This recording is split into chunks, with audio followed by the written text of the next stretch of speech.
استغفر الله العظيم استغفر الله العظيم الذي لا إله إلا هو الحي القيوم وأتوب إليه للنبي الكريم وعلى آله وأصحابه الكرام. الفاتحة.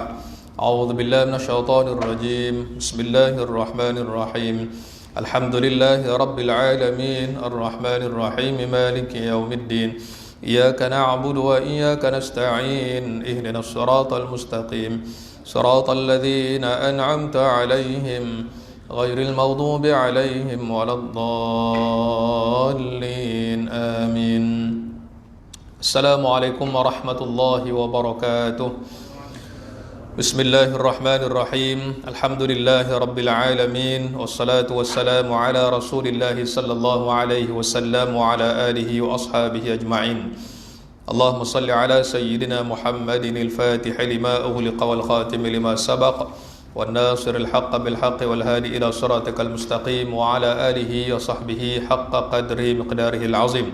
سبحانك لا علم لنا إلا ما علمتنا إنك أنت العليم الحكيم.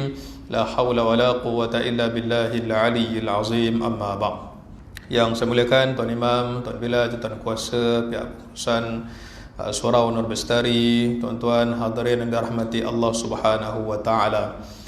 Alhamdulillah, pertamanya sama-sama kita rafa'kan syukur kehadrat Allah Subhanahu wa taala. Sekali lagi pada malam ini dapat kita hadir ke surau untuk menunaikan kewajipan kita salat maghrib secara berjemaah.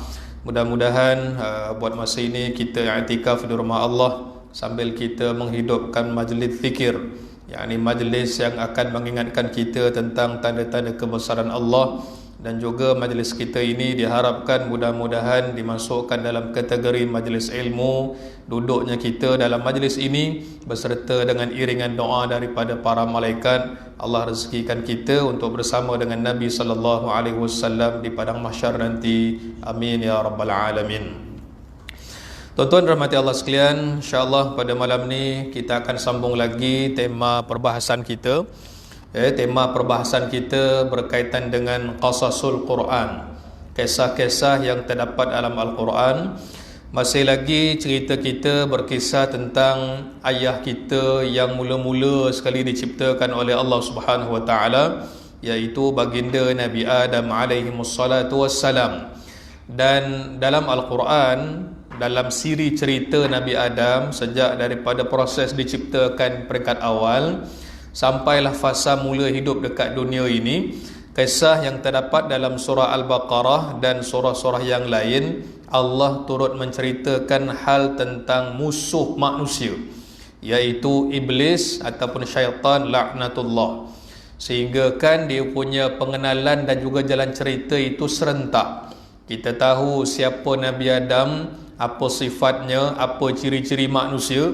Dalam masa yang sama Allah ceritakan juga tentang makhluk bernama iblis ataupun syaitan. Ciri dia bagaimana, sifat dia bagaimana. Kerana dengan kita mengenal musuh yang paling besar, yang paling nyata inilah, tahu dia punya kejahatannya, mudah-mudahan lagi kuat kita bersungguh doa kita kepada Allah Subhanahu wa taala, mudah-mudahan terpelihara daripada gangguan, bisikan, hasutan, tipu daya syaitan sampai akhir hayat. Baik, malam ni kita sambung dalam bukunya ni, ada punya silibus dia, buku tentang Nabi Adam ini, muka surat 128. Kita ceritakan fasa pada malam ini bagaimana suatu ketika dahulu iblis telah mohon kepada Allah Subhanahu wa taala. Dia ada satu permintaan walaupun statusnya telah pun dilaknat.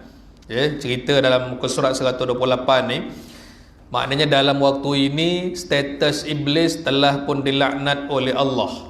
Seperti mana dirakamkan dalam Al-Quran, wa inna alaikal la'nata ila yaumiddin. Kata Allah Subhanahu wa taala, sesungguhnya engkau akan ditimpa laknat terus menerus sampai kiamat. Dalam keadaan iblis ni tahu dirinya telah pun dilaknat, bukan sehari dua, bukan sebulan dua, bahkan sampai hari kiamat. Namun dalam pada waktu itu, dalam status yang penuh dengan penghinaan yang diterima daripada Allah, masih lagi berani iblis minta sesuatu dengan Allah. Adahlah makhluk yang terkutuk, dilaknat, masih lagi nak minta dengan Allah sesuatu. Dan permintaan yang dilakukan oleh iblis ni pula satu permintaan yang amat besar. Permohonan, permintaan, ataupun istilah kita hari ni ada hajat lah, nak minta dengan Allah Rabbul Jalil. Dia tak sedar diri dia tu dah terkutuk ataupun terlaknat. Allah rakamkan permintaannya dalam Al-Quran, surah Sad ayat 79 hingga 81. A'udzubillahi minasyaitonir rajim. Qala rabbi fa'anzirni ila yaumi yub'atsun. Qala fa innaka minal munzarin ila yaumil waqtil ma'lum. Sadaqallahul azim. Maksud ayat ini, iblis berkata, wahai Tuhanku. Dia panggil wahai Tuhanku. Jika demikian, maksudnya dalam keadaan aku telah pun dilaknat ini, berilah tempoh kepadaku hingga hari mereka dibangkitkan, yakni hari kiamat. Aku yang statusnya dalam keadaan penuh dengan dilaknat oleh Allah, masih berani lagi minta dengan Allah sesuatu permohonan, dan permohonan permintaan iblis ni terbahagi dua. Allah tunaikan separuh, Allah tak bagi separuh. Maknanya dalam permintaan dia ni, sebahagian Allah bagi, sebahagian lagi tak bagi. Dia minta ni.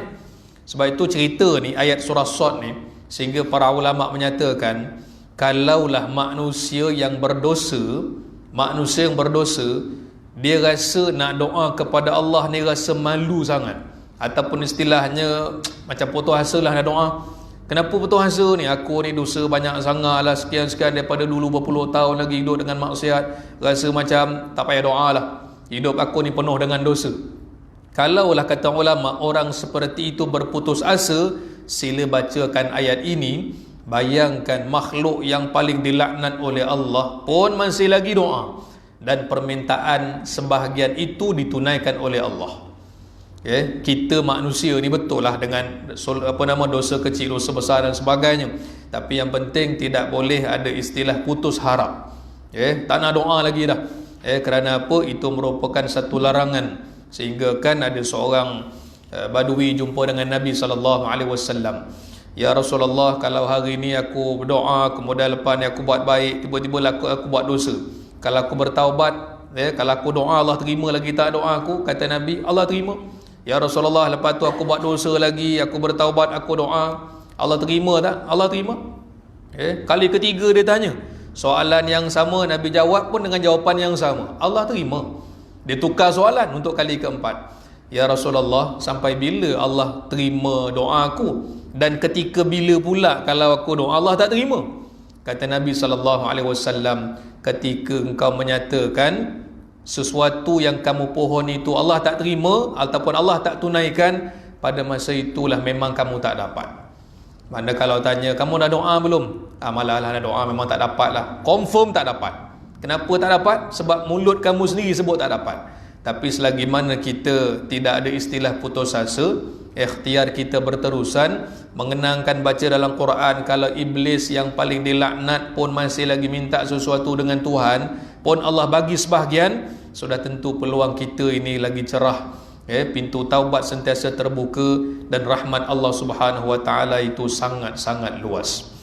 Baik, dalam permintaan ini tadi, dia minta apa? Wahai Tuhan, tolong tangguhkan umur ataupun kematian aku nanti bila kiamat. Makna dia apa? Daripada zaman Nabi Adam alaihi wassalatu wassalam, iblis yang hidup pada zaman itu sehingga kini ada lagi. Namun permintaan yang diminta tadi itu, Allah Subhanahu Wa Taala jawab, ya, engkau merupakan makhluk yang diberikan peluang tangguh tempoh kematian kamu, tapi bukan kiamat. Bukan masa kiamat tu kamu mati. Bila masa dia? Ila yaumil waqtil ma'lum. Sebelum kiamat nanti kamu akan mati. Bila masanya wallahu alam. Ketentuannya, takdirnya, suratannya telah pun berada di sisi Allah. Dia minta tadi kiamat baru mati. Allah kata umur kamu panjang, tapi satu masa tertentu nanti kamu mati sebelum kiamat. Soalan yang dibahaskan dalam kitab, kenapa iblis minta permintaan yang pelik ni? Apa permintaan yang pelik sangat ni? Kalau contohlah agaknya orang zaman kita hari ni, orang biasa lah kan, wahai Tuhan, mohon kepadamu, moga-moga umur aku ni cecahlah 500 tahun. Kan macam pelik benar permintaan tu.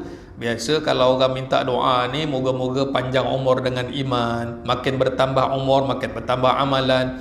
Tapi kalau minta umur panjang, tempoh yang pelik, ratusan tahun, apatah lagi iblis minta pula sampai hari kiamat, mesti ada sebab.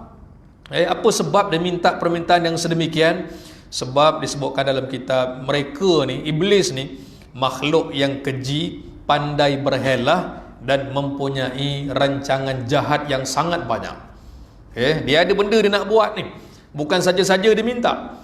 Jadi ada dia punya rancangan jahat. Setelah mana status mereka ni dilaknat oleh Allah Subhanahu Wa Taala, dia mesti buat sesuatu. Diharapkan dengan permintaan ni, diharap apa dia? Nanti aku boleh tengok macam mana malaikat mati, aku boleh tengok macam mana semua manusia mati, aku boleh tengok semua tiupan sangkakala, last sekali baru aku akan mati. Namun permintaan itu Allah Subhanahu Wa Taala tak tunaikan. Kamu panjang umur, tapi sebelum kiamat kamu akan mati. Kerana dalam Al-Quran surah Ali Imran ayat 185, dalam buku ni muka surat 130, Allah Subhanahu Wa Taala berfirman, kullu nafsin dha'iqatul maut wa innama tuwaffawna ujurakum yawmal qiyamah faman zuhziha 'anil nar wa udkhilal jannata faqad faz wa mal hayatud dunya illa mata'ul ghurur. Sadaqallahul azim. Tiap-tiap yang bernyawa akan merasai mati. Saya masa belajar dengan penulis asal kitab ni dalam bahasa Arab, Dr. Salah Al-Khalidi, ketika dihuraikan cerita ni lah, mana belajar daripada penulis kitab asal ni sendiri. Dia cakap ketika mana kuliah di masjid pada waktu itu, dia kata, kalaulah ditanya kepada kita berapa tahun nak hidup, 100 tahun, 200 tahun, 300 tahun, orang mungkin boleh sebut, tapi ujungnya dia kata apa? Mati juga. Berapa lama nak hidup? 100, 200, 300, setiap orang mungkin adalah angka-angka tertentu, tapi ujungnya mati juga.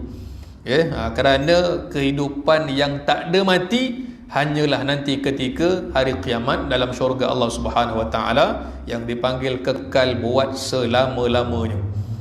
Pada waktu itu tak ada lagi mati dah. Tapi bagi makhluk yang hidup kat muka bumi ni, kata Allah, pasti mereka akan merasai mati. Bahawasanya pada hari kiamat sahajalah akan disempurnakan balasan kamu. Ketika itu siapa yang dijauhkan dari neraka dan dimasukkan dalam syurga, maka sesungguhnya dia telah berjaya. Pada waktu itu yang disebutkan sebagai kategori orang berjaya satu je, masuk syurga. Yang semua kita buat hari ni, diuruskan hidup kita berpuluh tahun, susah payah kita hidup dekat dunia ni, satu je matlamat kita ni. Redha Allah tu dah tentulah. Matlamat ujungnya, ya Allah, mudah-mudahan penutup umur kami nanti laluan di padang mahsyar syurga lah.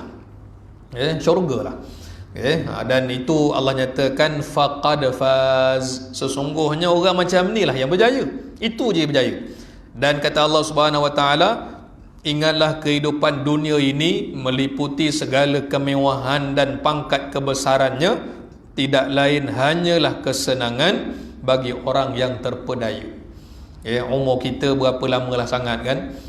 Saya suka buat gambaran macam ni. Kalau lah kita ambil umur Rasulullah sallallahu alaihi wasallam, Nabi wafat umur 63 kan. Umur Nabi 63 ketika wafat. Kalaulah kita buat macam bentuk graf kan, bentuk graf. Kalaulah belah kiri sekali kosong, kita tandakan belah kanan sekali graf itu 63 tahun, antara kosong dengan 63. Tengah-tengahnya lebih kurang berapa? 30, 31, 32 lah. Mana yang berada graf dekat puncak tu 32 ataupun 31 setengah macam tu lah. Habis kalau umur kita dah 40 dah mula turun dah. 50 turun lagi. 60 lagi turun. Jadi kalau ikut graf tadi tu, kalau umur 20 okey lagi, masih nak naik lagi. 30 dah berada di puncak lah. Selepas daripada tu semua dah turun sampailah ikut kadar mana umur kita yang ditetapkan oleh Allah Subhanahu Wa Taala. Jadi ini semua ujian pentas kehidupan ini. Tengok siapa yang benar-benar berjaya, yang boleh mengatasi segala hasutan tipu daya iblis. Begitu juga Allah nyatakan dalam surah Al-Anbiya ayat 34, wa ma ja'alna li basharim min qablikal khuld afa im mitta fahumul khalidun. Sadaqallahul azim. Kami, kata Allah, tidak jadikan seorang manusia sebelumnya dapat hidup kekal dekat dunia ni. Tak ada orang yang boleh kekal dalam dunia ni. Maka kalau engkau meninggal dunia, wahai Muhammad, adakah mereka akan hidup buat selama-lamanya? Ya, ini faktanya dalam Quran. Setiap yang bernyawa pasti ujungnya akan mati. Cuma iblis ni, betul lah disebutkan dalam kitab, dalam Al-Quran, inilah makhluk yang diciptakan oleh Allah paling panjang umurnya. Allah tangguhkan, Allah lambatkan kematian iblis untuk nak tengok bagaimana, sejauh mana kehidupan dekat dunia ini, kamu nak buat apa dengan rancangan jahat kamu ni. Dan ada tujuan dia. Ada tujuan. Sebab tuan-tuan sekalian, cerita-cerita seperti ini dia akan perlu difahami sebaik mungkin. Perlu difahami sebaik mungkin, kerana jangan sampai kita faham kita salah. Awak ni kenapa jadi jahat sekarang? Saya sebelum ni okey je, tapi semua ni kerja iblis. Kalau tak, saya baik aja. Jawapan dia gitu.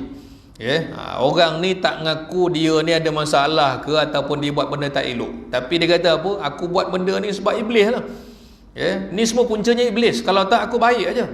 Dia salahkan iblis. Sebab tu cerita-cerita seperti ini perlu difahami sepenuhnya agar jawapan kita benar-benar selari dengan apa yang telah disebut oleh Allah Subhanahu Wa Taala dalam Quran.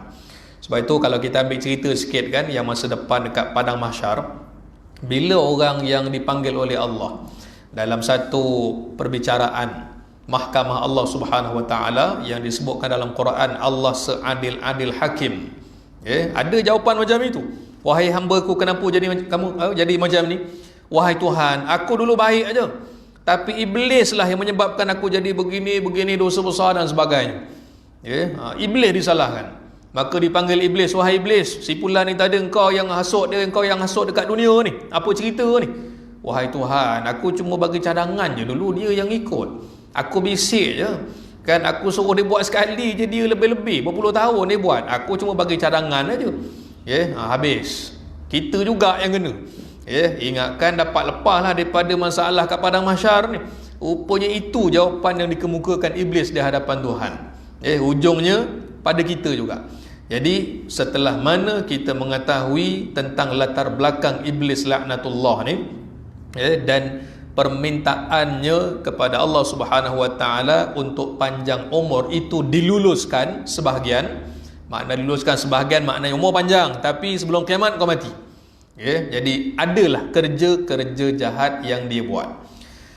Kalau dalam bab yang berikut ini, setelah mana umurnya tadi itu panjang dengan izin Allah Subhanahu Wa Taala, tajuknya sumpahan iblis untuk menyesatkan dan sifat orang yang terlepas daripada kesesatannya.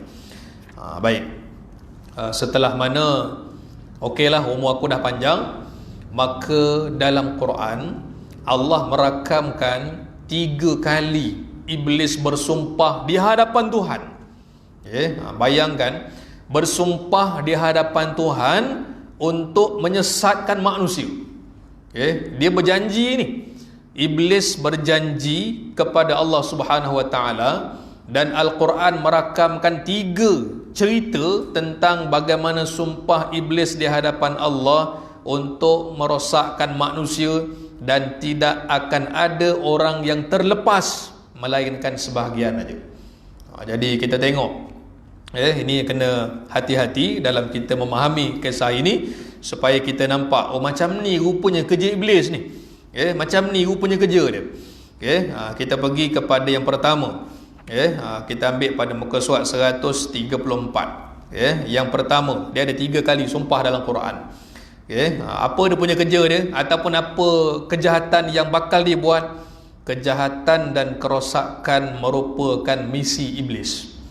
Apa ayatnya? Dalam surah Al-A'raf ayat 16 hingga 17, Allah berfirman, qala fa bima aghwaytani la aq'udanna lahum siratakal mustaqim thumma la'atiyannahum min baini aydihim wa min khalfihim wa an aymanihim wa an syama'ilihim wa la tajidu aktsarahum syakirin. Sadaqallahul azim. Allah rakamkan dalam ayat 16 dan 17 surah Al-A'raf. Maksudnya iblis berkata, oleh kerana engkau wahai Tuhan menyebabkan aku tersesat. Tengok ayat ni pun ayat kalau hari ni kita boleh sebut memang kurang ajar punya ayat. Dia kata apa? Aku sesat ni sebab engkau lah ya Allah. Memang makhluk pun dah dilaknat. Wahai Tuhan, dia kata apa? Oleh kerana engkau lah yang menyebabkan aku tersesat. Kesesatan dia ni yang kerana dilaknat itu disalahkan Tuhan. Antara benda besar yang iblis buat, kejahatan dia, selain daripada sibuk sesatkan manusia dan sebagainya, iblis merupakan makhluk yang paling jahat sebab salahkan Tuhan atas kejahatan yang dibuat. Jadi ini satu perkara yang sangat-sangat bahaya. Sebab itu ayat inilah tuan-tuan sekalian, dia menjadi sebagai satu border, satu sempadan, garis sempadan, jangan sampai manusia mengambil skrip ini diungkapkan dalam hidup. Kenapa kamu jadi jahat? Macam mana Tuhan pilih aku laluan macam ni? Dia salahkan Tuhan pula. Tadi iblis, kan? Macam mana iblis hasut aku? Kan? Salahkan iblis. Kalau dalam konteks ayat 16-17 surah Al-A'raf, ada manusia yang menggunakan dialog yang telah dipakai oleh iblis ini ribuan tahun yang lalu. Aku ni jadi macam ni, ialah macam mana Tuhan pilih aku, jalan aku macam ni. Orang lain mungkin baik sebab Tuhan nak dia jadi baik. Aku ni macam ni lah sebab Tuhan jadikan aku macam ni. Memang calon ahli neraka. Cakap macam ya Allah, suka-suka cakap macam tu. Cakap yang melibatkan akidah. Cakap jenis orang yang kenapa berani sangat cakap macam itu. Baik, kita ulang balik ayat ni. Iblis berkata, oleh kerana engkau wahai Tuhan yang menyebabkan aku tersesat, maka demi sesungguhnya aku akan mengambil tempat menghalang mereka daripada jalanmu, daripada menjalani jalanmu yang lurus. Baik, apa janji yang pertama? Dalam Quran ni Allah menggunakan satu apa dipanggil kaedah nunut taukid. Kita jumpa satu kalimah nun itu bersabdu, la aq'udanna, aku pasti akan mengambil tempat menghalang mereka.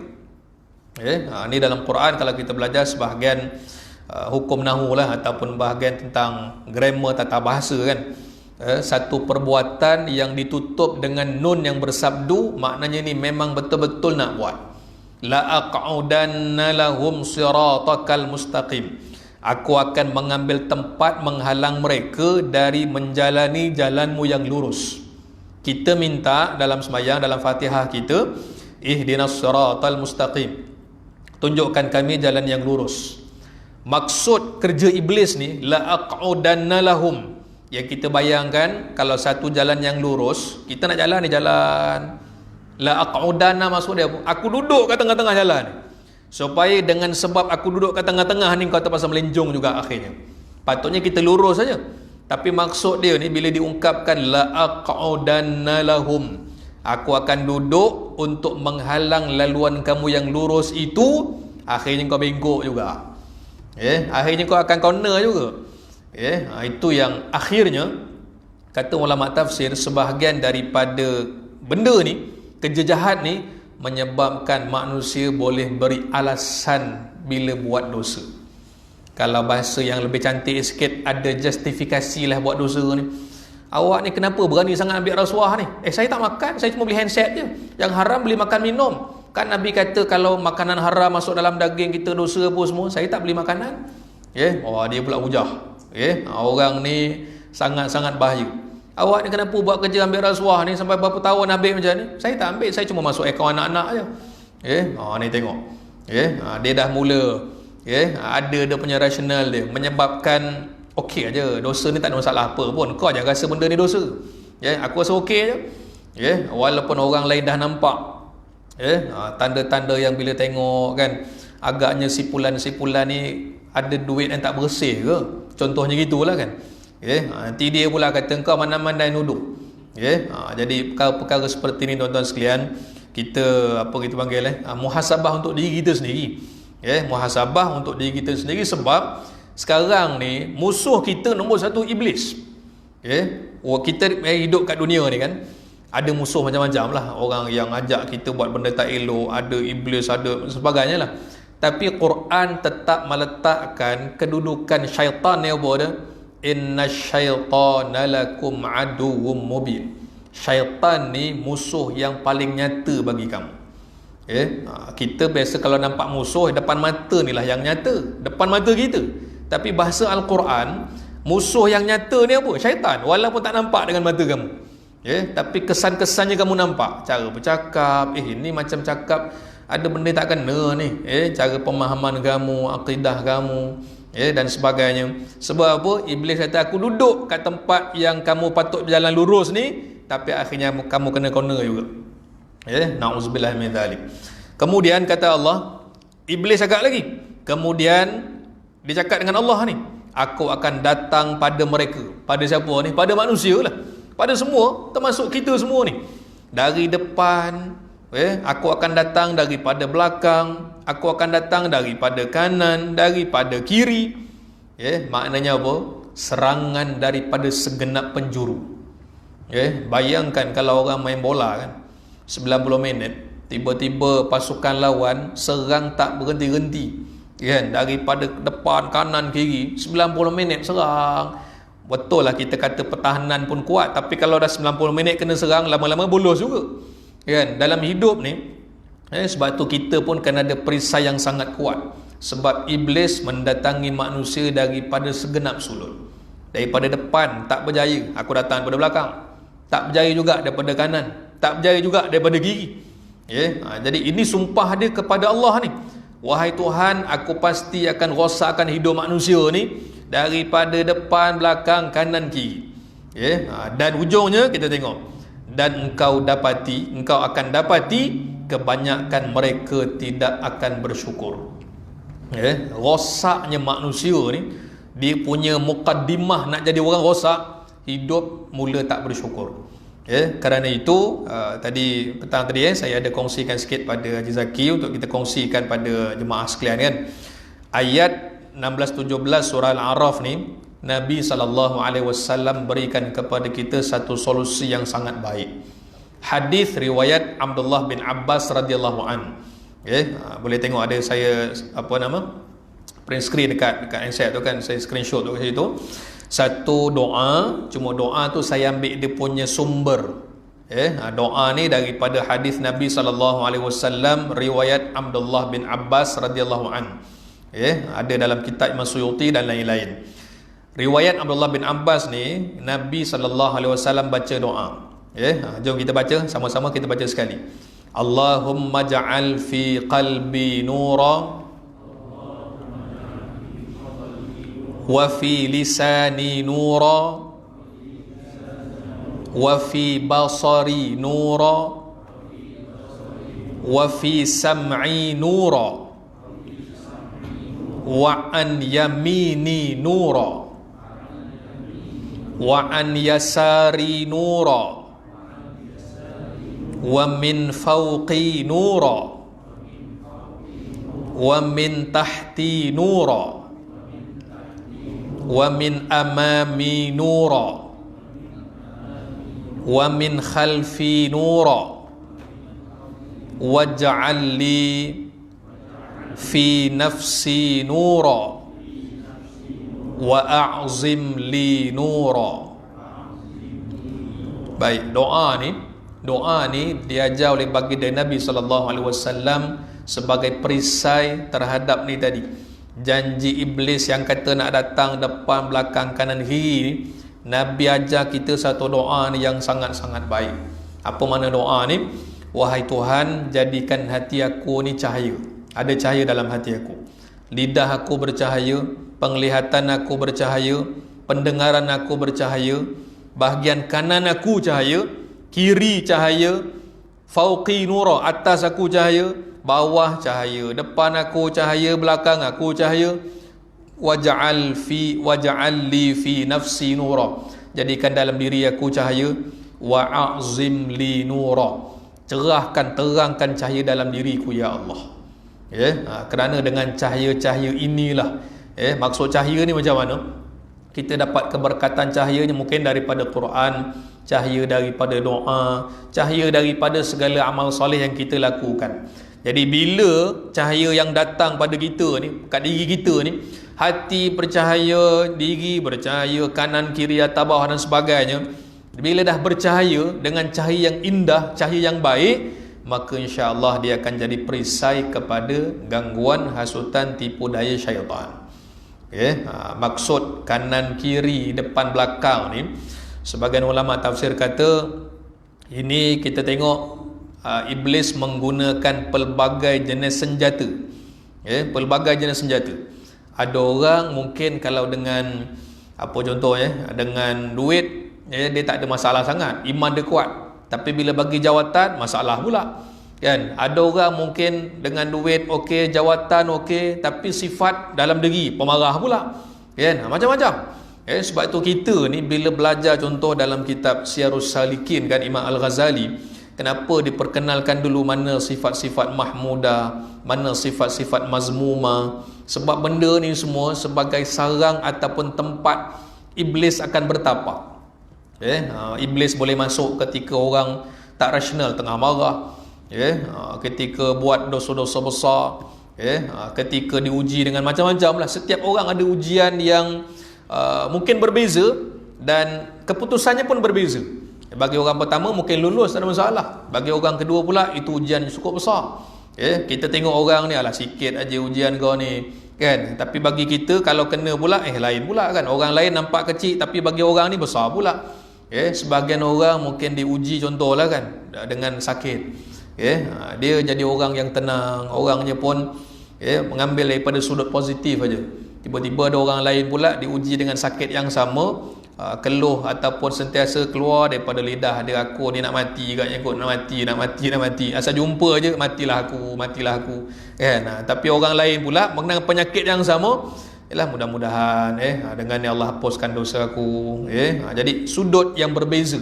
Kerana itulah kita lihat kita punya perisai kita tak ada cara yang lain melainkan barakah daripada doa yang diajar oleh Nabi sallallahu alaihi wasallam.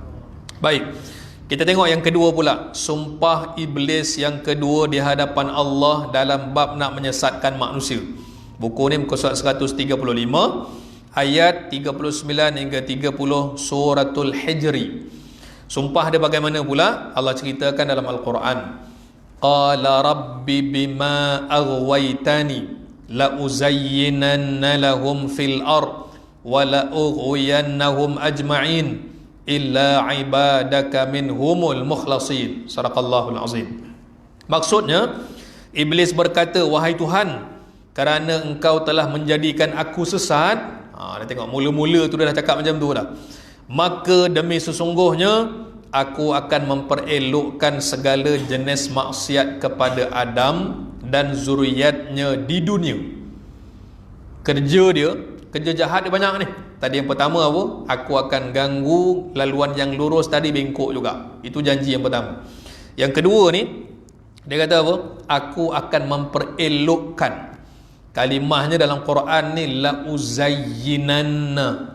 Makna yang lain, aku akan hias benda yang jahat tapi nampak cantik pada manusia. Benda tu benda yang menjijikkan, benda yang jahat, benda mungkar, tapi pada manusia okey juga, tak ada benda masalah pun. Dihias benda tu nampak macam cantik. Bermula daripada apa kata para ulama? Bermula daripada tukar nama dulu.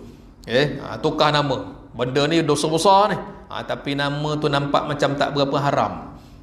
Minuman beralkohol kan nampak macam sopan sikit tu. Sebut arak, jangan, arak haram. Kan, minuman beralkohol kan nampak macam tak berapa nak haram sangat.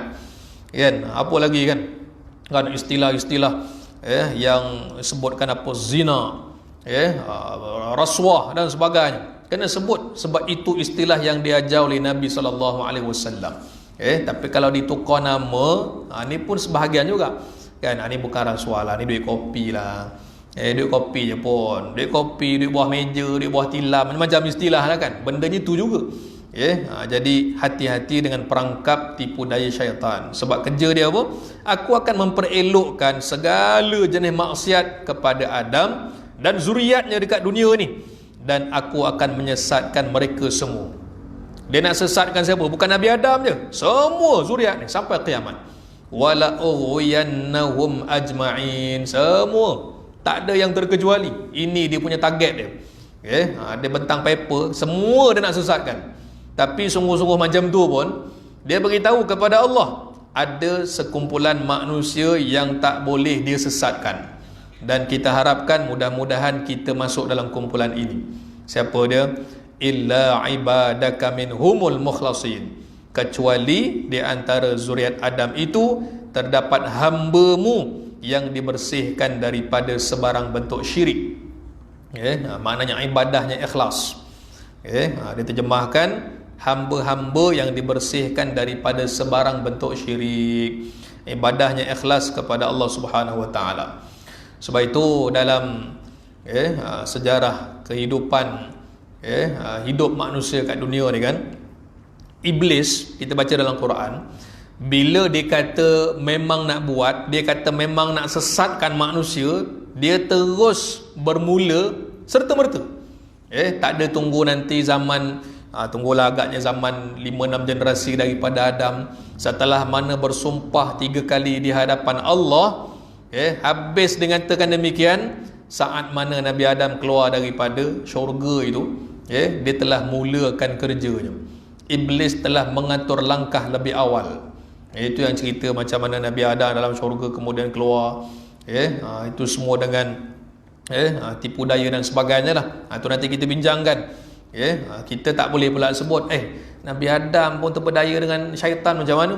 Kalau itu ungkapannya, minta maaf, jawapannya salah. Kenapa Nabi Adam boleh makan buah dalam syurga, buah larangan dalam syurga? Nabi Adam pun terikut juga ke bisikan syaitan, kata Nabi. Jadi kalau itu yang kita rasa, jawapan kita, pemahaman kita tak betul, tak sama dengan apa yang Quran cerita. Nabi Adam makan buah tu ada sebab. Apa sebabnya itu nanti cerita kemudian. Baik, kemudian jadi dalam ayat yang 40 ni, kita dimaklumkan dalam sumpah iblis kepada Allah, aku boleh sesatkan manusia seluruhnya kecuali di kalangan hamba-hamba-Mu yang beribadah itu ikhlas. Jadi kita berhenti sekejap, laluan seketika untuk azan. Ada azan ke macam mana Haji Zaki? Laluan azan ke nak terus ya? Azan kita azan sekejap, lepas tu kita akan sambung sikit insya-Allah.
حي على الفلاح.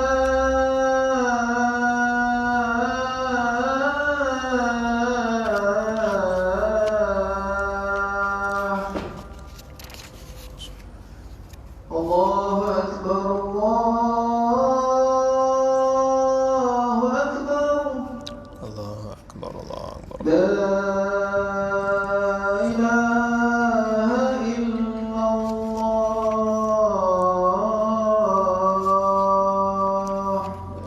لا إله إلا الله محمد رسول الله صلى الله عليه وسلم. اللهم رب هذه العدد ما أشهد محمد أشهد الحمد لله بدر الرحمن.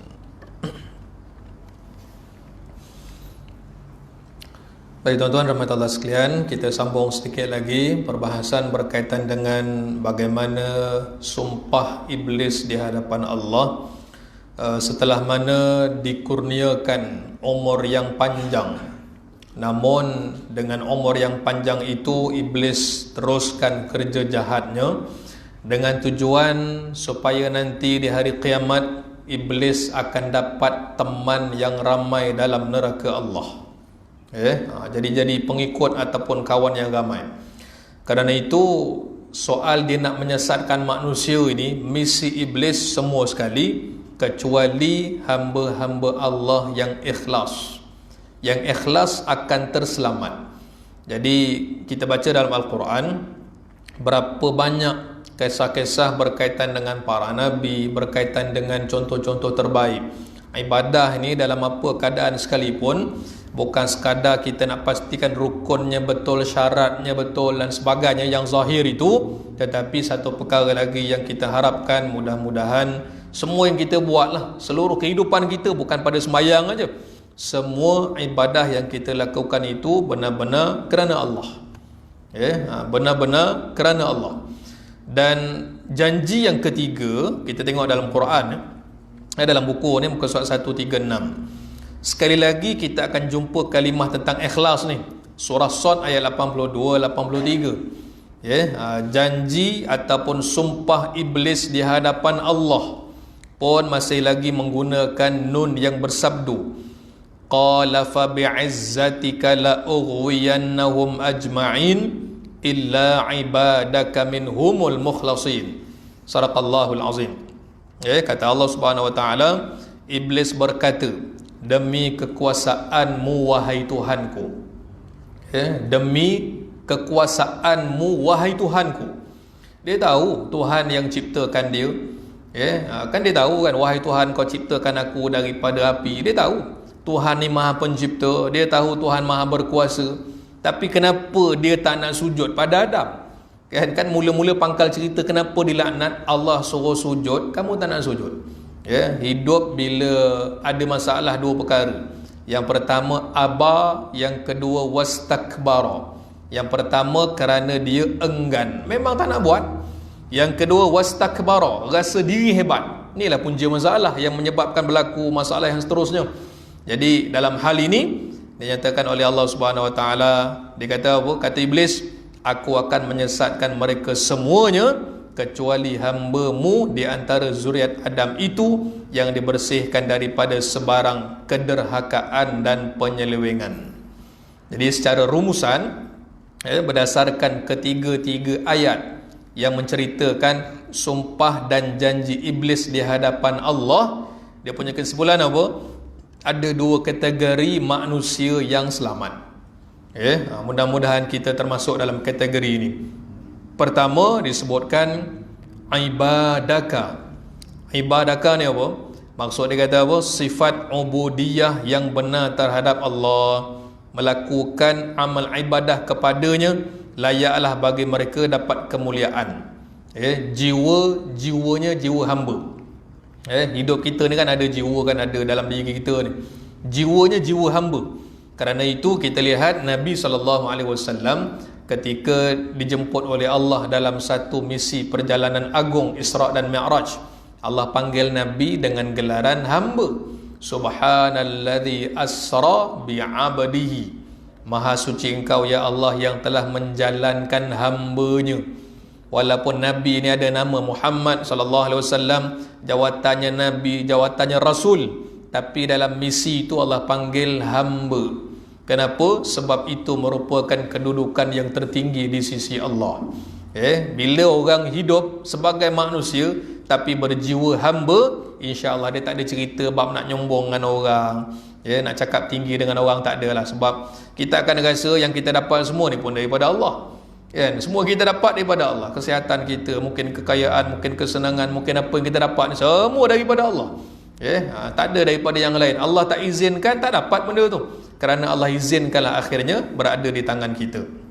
Baik, yang kedua, yang selamat ni disebutkan apa? Al-mukhlasin. Al-mukhlasin, lam bagi atas. Al-mukhlasin, satu amalan, sifat amalan itu yang diikhlaskan. Dalam Quran kita akan jumpa ada dua kalimah ni. Jangan tersilap baca pula. Kalau dalam surah Al-Bayyinah kita baca wama umiru illa liya'budullaha mukhlisina lahuddin, lam bagi bawah. Yang ini minhumul mukhlasin.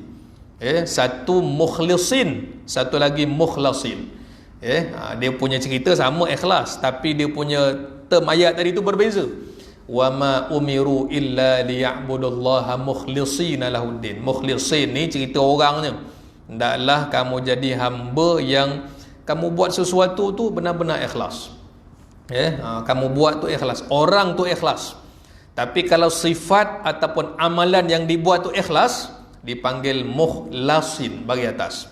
Jadi sifat kita, hidup kita, amalan yang kita buat, ini semua kita lihat merujuk kepada setiap amalan yang berada dalam kategori yang terbaik lah. Ini aja yang selamat. Ini sahaja. Yang lain-lain tidak ada jaminan untuk terselamat daripada gangguan, hasutan, tipu daya syaitan. Kerana itu tak boleh kita kata orang lain semua terpedaya, aku nampaknya okey je. Jangan rasa diri hebat.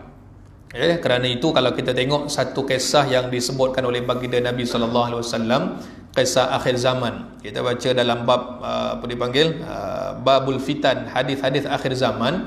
Kisah orang yang menyangka imannya kuat dan dia kata aku boleh jumpa dengan Dajjal. Nabi kata apa? Nabi kata Dajjal ni fitnah yang paling besar di atas muka bumi. Sejak daripada zaman Adam sampailah kiamat, tidak ada fitnah yang paling besar boleh mengatasi fitnahnya si Dajjal ni. Nak kata besarnya fitnah Dajjal ni, sehingga kan kata Nabi SAW, ada orang yang menyangka iman dia sangat kuat. Dia rasa iman dia kuat. Agaknya dia tengok amalan dia, sembahyang banyak, Quran banyak, apa semualah amalan dia hebat. Orang lain semua ni tak berani jumpa dengan Dajjal. Dan ada yang keluar juga zaman nanti munculnya Dajjal kan. Orang jumpa dan akhirnya terpesona, terus sujud kepada makhluk bernama Dajjal ni. Tiba-tiba kata Nabi ada seorang yang menyangka iman dia kuat. Ayat tu pun dah sebut dah, menyangka. Tiba-tiba dia kata orang lain ni macam mana boleh terpedaya ni. Aku kalau jumpa Dajjal senang-senang aku boleh lawan. Bila dia jumpa dengan Dajjal, sejurus keluar, terus terpesona dan akhirnya terus sujud pada Dajjal, mengaku Dajjal sebagai Tuhan. Ini orang yang beriman ni. Dan kata Nabi apa? Tidak akan ada orang yang sujud kepada Dajjal melainkan mati tu kafir lah. Mati syirik ni mati yang tidak diampunkan dosa. Allah sebutkan dalam Quran surah An-Nisa, innallaha la yaghfiru an yushraka bihi wa yaghfiru ma duna dzalika liman yasha. Allah Subhanahu wa taala tidak akan mengampunkan dosa orang-orang yang melakukan dosanya dosa syirik kepada Allah. Maknanya kalaulah melakukan syirik, mati tak sempat bertaubat, Allah takkan ampunkan dosa dia. Walaupun dulu kat dunia kamu ada buat baik, bagi makan orang, belajar orang, apa nolong orang dan sebagainya, minta maaf, hal itu tak dikira. Sebab kamu mati dalam keadaan syirik, tak sempat bertaubat kepada Allah. Itu maksud yang tak diampunkan. Tapi kalau hidupnya contoh kafir, tiba-tiba dapat hidayah, masuk Islam dan sebagainya, orang ni ujung macam mana? Bila Islam, syurga lah. Syurga. Syirik hidupnya mungkin dulu sembah berhala. Kita belajar kisah pengalaman para sahabat radhiyallahu anhum ajma'in. Sebelum kenal Islam, hidup mereka macam mana? Zaman jahiliyah dan sebagainya kan. Sayyidina Umar masuk Islam umur 33. Tapi bila mati dalam keadaan beriman, bukan sekadar baik lagi, gelarannya apa? Radhiyallahu an. Itu tak ada masalah lah, mati setelah mana bertaubat, Allah terima segala diampunkan dosa. Kecuali syirik. Sebab itulah misi utama. Bila kata iblis tadi apa? Aku nak menyesatkan, aku halang dia daripada jalan yang lurus, aku akan hias cantik-cantik. Pertama sekali dalam bab mensyirikkan Allah. Sebelum dia cerita dosa-dosa yang lain. Kerana Imam Az-Zahabi menuliskan dalam buku dia 76 dosa besar. Kan, nombor 1 syirik kepada Allah. Inilah kerja iblis laknatullah, supaya manusia akan mencari Tuhan selain daripada Allah. Kerana itu kita banyak mohon kepada Allah dalam Al-Fatihah kan. Ikrar kita, pengakuan kita, iyyaka na'budu wa iyyaka nasta'in. Hanya kepada Engkau sajalah ya Allah kami sembah, dan hanya kepada Engkau sajalah ya Allah kami mohon pertolongan. Kami sembah, kami mohon pertolongan. Kerana ada juga orang yang mungkin sembah Allah, kan, semayang juga, tapi bab minta tolong ni dia ada nanti dia punya kepercayaan tertentu yang tak ada pun disebutkan dalam Quran, dalam hadis. Akhirnya disangka orang ada benda yang berkuasa, ada benda ni boleh mendatangkan kesan. Na'udzubillah min dzalik. Kerana itu kita lihat usaha dan tipu daya syaitan ini nampaknya sangat-sangat berbahaya. Memang bila dia cakap, dia buat tu pula serta-merta. Pada Nabi Adam, kemudian pada anak Nabi Adam, yang kita tengok terus menerus sampai akhirnya zaman Nabi Nuh alaihi wassalatu wassalam. Sejarah dalam Al-Quran membuktikan bagaimana iblis tak pernah berhenti daripada menyesatkan manusia daripada dulu sampailah hari ini, sehinggalah satu masa nanti umurnya telah ditamatkan oleh Allah. Mudah-mudahan perkongsian kita pada malam ini dapat manfaat, memahami kisah-kisah berkaitan dengan apa yang telah Allah ceritakan dalam Al-Quran. InsyaAllah pertemuan kita akan datang, akan sambung apa antara senjata yang syaitan guna. Tadi dah janji dah, dia punya tekad, dia punya keazaman, senjata dia apa pula. Nak tahu apa senjata yang iblis guna untuk nak menyesatkan manusia ini. Mudah-mudahan Allah pelihara kita, selamat kita di dunia dan selamat kita di hari akhirat, dan mati kita nanti dalam keadaan husnul khatimah. Amin ya rabbal alamin. Allahu a'lam bissawab. Aqulu qawli hadza, astaghfirullahal azim li wa lakum wa lisa'iril muslimin wal muslimat. Assalamu alaikum warahmatullahi wabarakatuh. Bismillahirrahmanirrahim. Alhamdulillahirabbil alamin, wassalatu wassalamu ala asyrafil anbiya wal mursalin wa ala alihi wa ashabihi ajma'in. Allahumma 'allimna ma yanfa'una wanfa'na bima 'allamtana. Ya Allah Tuhan kami, ajarkan kepada kami ilmu yang bermanfaat, berikan manfaat pada ilmu yang telah Kau ajarkan kepada kami. Wa sallallahu ala sayyidina Muhammad wa ala alihi wa sahbihi wasallam. Walhamdulillahirabbil alamin. Taqabbalallahu minkum.